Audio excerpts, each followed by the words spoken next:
Jai Janendra and Pranam everyone. Khub Khub Anumodna to all tapasvis who have done Atthai, Attham, Upvas or other tapascharyas during this Paryushan Parva. My name is Megha Doshi and this is the last video in the 8 series videos we have prepared for Paryushan in coordination with YJA. I hope I could do some justice in these short videos as Jainism and Jain scriptures are vast. I also hope you all found something interesting to take away or it made you curious to do some deeper research. I sincerely appreciate you taking the time away from your busy lives to look at these videos. Thank you.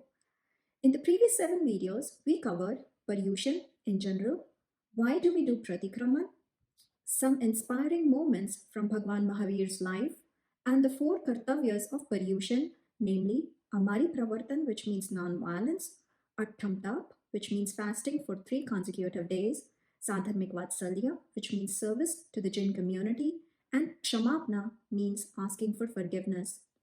To round up these videos, we will talk about the last remaining kartavya or essential, Chaitya Paripati. What is Chaitya Paripati? Chaitya refers to the idol of Janeshwar or Jina, or it also refers to the temple. And Paripati means series. Thus, Chaitya Paripati means to travel to a series or group of temples, Jain temples, and worship the idols with utmost focus. Jain temples are known by different names in Indian language. They are called Jinalay or Mandir or Derasar. They might have different names, but all of these are places where one goes and feels tranquility during worship. A Jain temple is perhaps most accurately viewed as replica of the Samavasaran, a place from where a Tirthankar gives sermons after attaining Keval Gnan. Shravak or Shravika comes to the temple as though they were actually approaching the place from where a living Jina sits preaching to the sound. The Jina's idol in the temple is used as an aid and hope to awaken our soul. We do not go to temple or worship Tirthankars to seek materialistic things. We worship because we idolize them and would like to be like them and get their qualities to attain liberation. The idols of the Tirthankars do not represent their physical characteristics but are mere representation of their virtues and qualities. Therefore, all idols are carved in the same fashion. However, the only identifying feature of a given idol is the symbol which is engraved at the base of the idol that distinguishes one from the other Tirthankars. Acharya Haribhadrasuri made this mistake.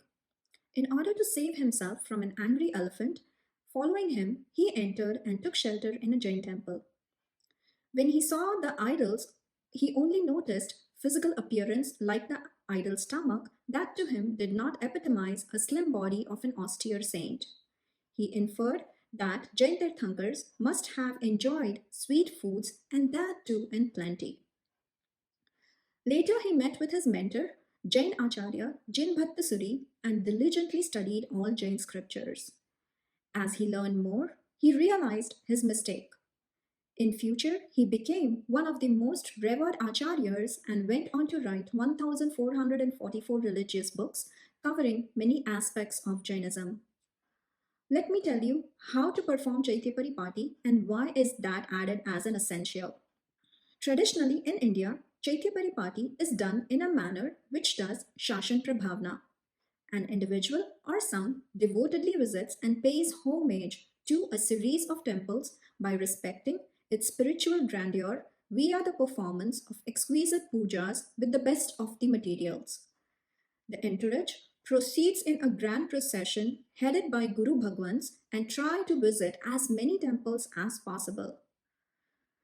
The procession on foot has a musical band where everyone sings hymns of praise to the Tirthankars. Everyone performs darshan and puja at each temple. All the idols in the temple itself, as well as the adjoining streets are festively decorated.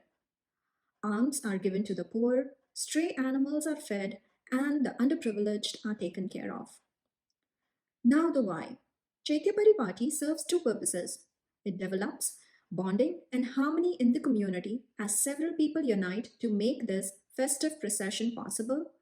Also, as more people visit these temples, they are able to gauge the conditions of these temples. Like, does it need improvements or redevelopment? It also offers people an opportunity to find ways to contribute towards the upkeep of the temple.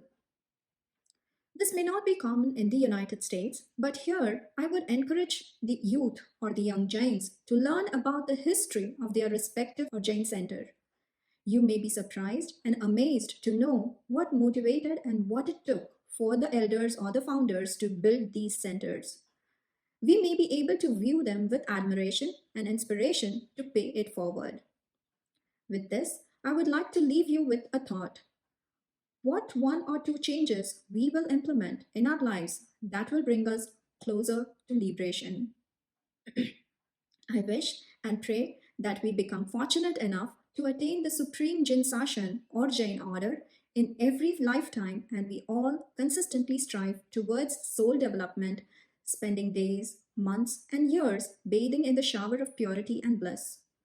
I hope that by worshipping the supreme Tirthankars, the elimination of all vices and attainment of all virtues will lead us to a totally karma free state of soul bliss. I wish we all decorate our unique soul with the garland of permanent, enlightening, enriching, and enchanting happiness, which is moksha.